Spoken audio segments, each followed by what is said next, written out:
I decided to bolt it just to be sure he will not move, because here with the snow I don't want to climb on the roof to clear the snow, so I wanted to make something will resist all the winter without going on the roof.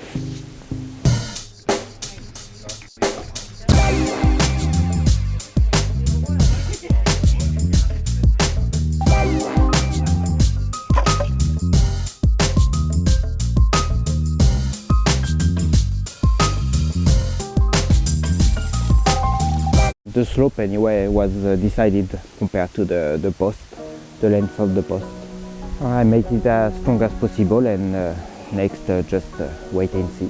The winter snows in the Hakuba Valley will certainly challenge any wood frame, but this shed is about as sturdy as they come. That's about a week's work for Francois. The woodshed isn't quite completed, but the shape and slope of the roof is pretty clear, and it looks plenty sturdy to withstand even the meter or two of snow Francois expects to accumulate up there. The traditional Mortise and Tenon building technique creates flexible but sturdy joints, which Francois has bolted down to give added strength to the frame. He was skeptical that using the Mortise and Tenon technique would take too long, but these concerns quickly diminished. On the post, on the top and the bottom, I use mortise, and that's the traditional Japanese way to do, but you have to be very, very tight and very, very precise. When the two parts come together, you have to be very tight, and you will maintain everything together, and with the weight of the house, that will not move. So it's very convenient for Japan, because when there is an earthquake, instead of if it was concrete, it can break when it's moving, but with that way, as it just set together, when there is an earthquake, it can move just a bit like that during the earthquake and come back on place, so there is no damage. The Japanese houses are very flexible on that way, and can resist to the earthquake. As is the case with all the projects at the Kominka, Francois' goal here was to build as much of this woodshed with recycled materials as possible. Yes, it's about 100% recycling, and things I got also for free, the same.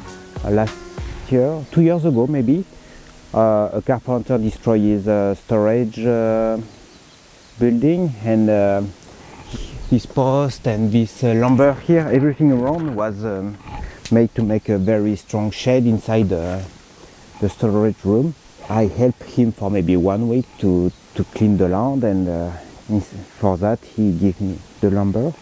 All the board like that will make a nice shape, I think.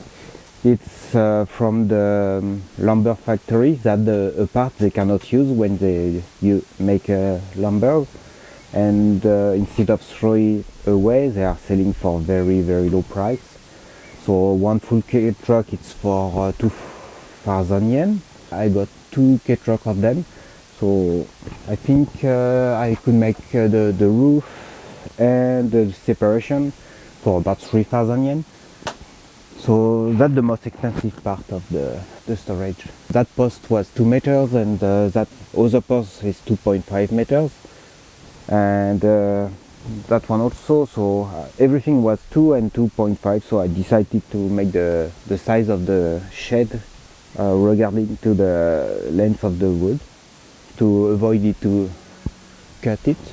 However, when using recycled materials is your priority, like Francois, sometimes you have to think of creative ways to use what you have. I want to use as a Woodshade, so I got about 15 doors like that.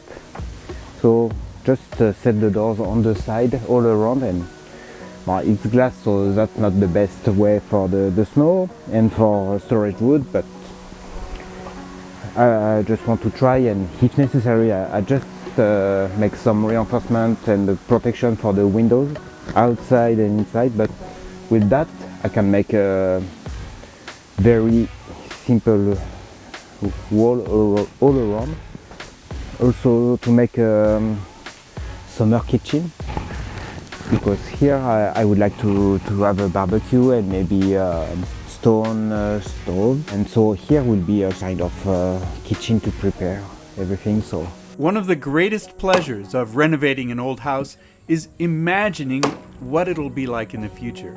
But it's also a job that's never really finished, and Francois and Noriko still feel like they've just gotten started.